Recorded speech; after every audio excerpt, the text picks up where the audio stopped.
আসসালামু আলাইকুম এভরিওয়ান। আজকে আমি তোমাদেরকে দেখাবো থাম্মি পিঠা কিভাবে বানায়। এখানে আমি আগে থেকেই চাল ভিজিয়ে নিয়েছিলাম, ওইগুলো এখন আমি ভালো করে ধুয়ে মিক্সিতে চালের পাউডার বানিয়ে নিব। তো বন্ধুরা, তোমরা সঙ্গেই থাকো আর দেখতে থাকো আমি পিঠাটা কীভাবে বানাই।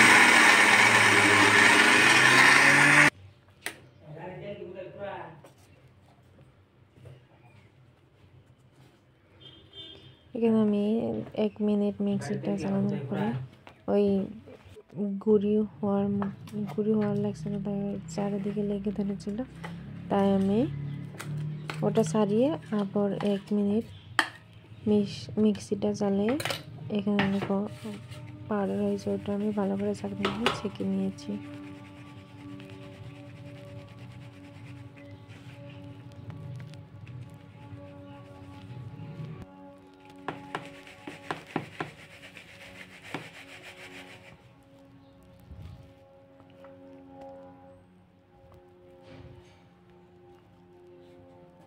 এইভাবে আমি চালের পাউডার বানিয়ে নিব।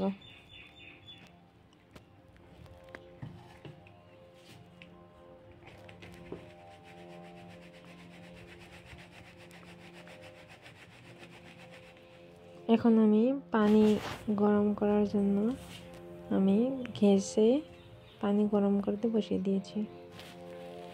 এখানে আমি 3টা সরবি কলা নিয়ে নিয়েছি।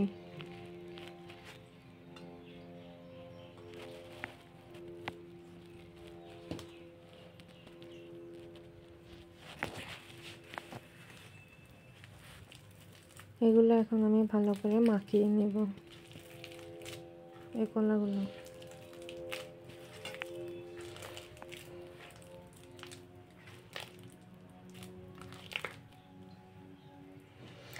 এখানে আমি এই কলাটা ভালো করে মেখে নিয়েছি।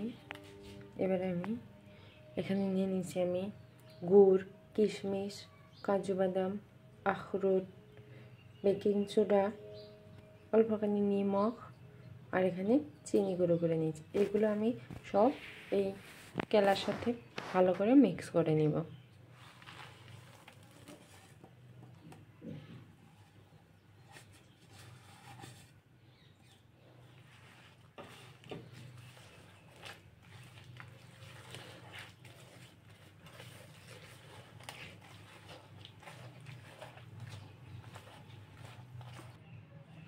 এই যে আমি ভালো করে সবগুলো মিশিয়ে নিয়েছি। এবার আমি গুঁড়ো দিয়ে দিব।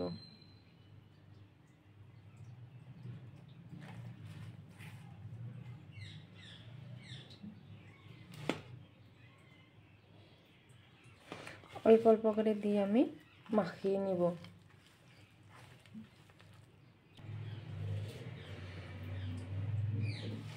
আবারও আমি দিয়ে দিব। এভাবে অল্প অল্প করে নিতে হবে। আর আপনারা হাত দিয়ে মাখাবেন। হাত দিয়ে মাখালে অনেকটা পরিমাণে ভালো হয়।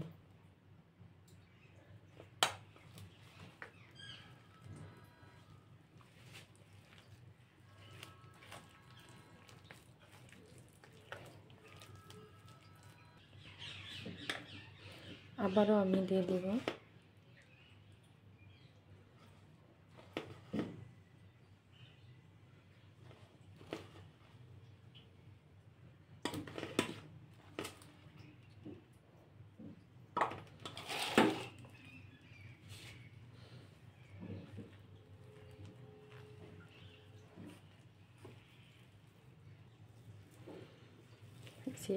এইভাবে আমি করে নিয়েছি। এখন এখানে আমি অল্প একটু দুধ দিয়ে দেব। এটা আমি গরুর দুধ নিয়েছি। আপনারা যে যেটার দুধ নিতে পারেন, এটা আপনাদের কথা।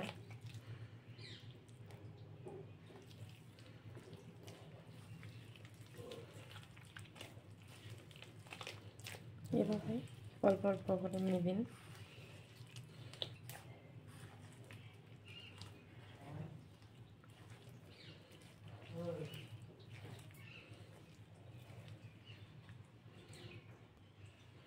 আমি এখানে আবার অল্প একটু দুধ দিয়ে দিব।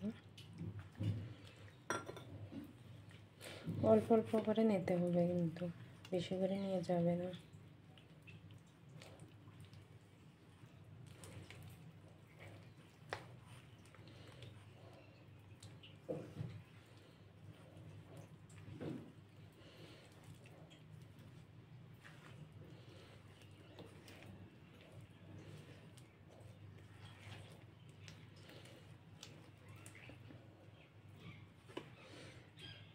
এভাবে অল্প অল্প করে নিয়ে আপনারা ব্যাটারটা তৈরি করে নেবেন।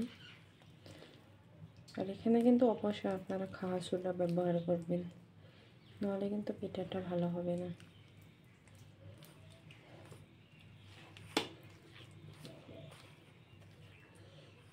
এভাবে করে 5 মিনিট আপনারা আরও ভালো করে এটাকে মাখিয়ে নেবেন। ব্যাটারটা কিন্তু অবশ্যই ভালো হতে হবে, নাহলে কিন্তু পিঠাটা ভালো হবে না। যে দেখো, এইভাবে তোমরা ব্যাটারটা তৈরি করে নেবে। ঠিক এইরকম হতে হবে, এর থেকে ঢিলা হতে হবে না, এর থেকে টাইটও করবে না তোমরা।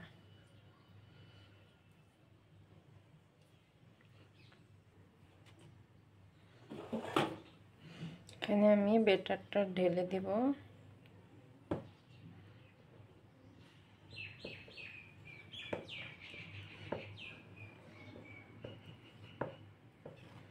এটা কিন্তু আমি সুতির কাপড় নিয়েছি, তোমরা সুতির কাপড়টা ভালো করে ধুয়ে নিয়ে, এটা আমি ভালো করে ধুয়ে রোদে শুকিয়ে নিয়েছি। এইভাবেই তোমরা ব্যাটারটা দিয়ে দিবে।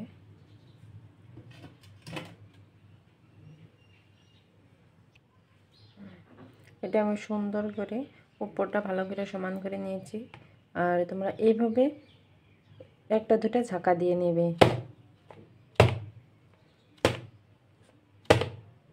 তারপর এই রুমালটা উপর দিয়ে এইভাবে দিয়ে দিবে।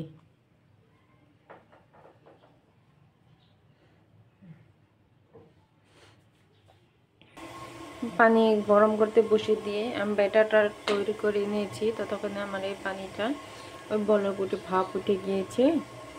এখন আমি এই ব্যাটারটা এখানে চাকনি এখানে আমি দিয়ে দিব। এখানে আমি দিয়ে দিচ্ছি।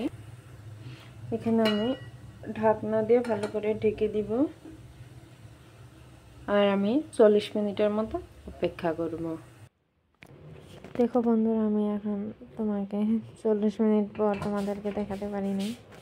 আমি এটা 40 মিনিট পর এসে দেখি যে এটা পানিটা শুকিয়ে গিয়েছে, আর ওই ছাঁকনিটা তলার লেগে ধরেছে, রুমালটা পড়ে গেছে, পিঠাটাও তলার লেগে ধরেছে। কি একটা হালত হয়ে গেছে। কতক্ষণ ধরে যেগুলো কাটতে হবে আমি নিচে জানি না বন্ধুরা। তা পিঠাটা ওইরকমভাবে একটুখানি রুমালে যেটুকু লেগে ধরেছে। দেখো পিঠাটা কতটা সুন্দর হয়েছে। তলে পানি শুকিয়ে গেছে, তাও অনেকটা সুন্দর হয়েছে। খেতে কিন্তু অনেক সুস্বাদু হয়েছিল। এখন আমি পিঠাটা কেটে নিচ্ছি। তোমরা যে যেরকম শেপ দিয়ে কেটে নিতে পারো, আমি একটু নর্মাল শেপ দিয়ে দিচ্ছি। পিঠাটা গরম রয়েছে তো ওই জন্য আমার চাকুতে লেগে ধরেছে। তোমরা এটা আধা ঘন্টার মতো রেখে পিঠাটা ঠান্ডা হতে দেবে, তাই ওই কাটতে কোনো অসুবিধা হবে না তোমাদের। তো বন্ধুরা, আমার চ্যানেলটা প্লিজ সবাই সাবস্ক্রাইব করো আর আমার পাশে থাকো।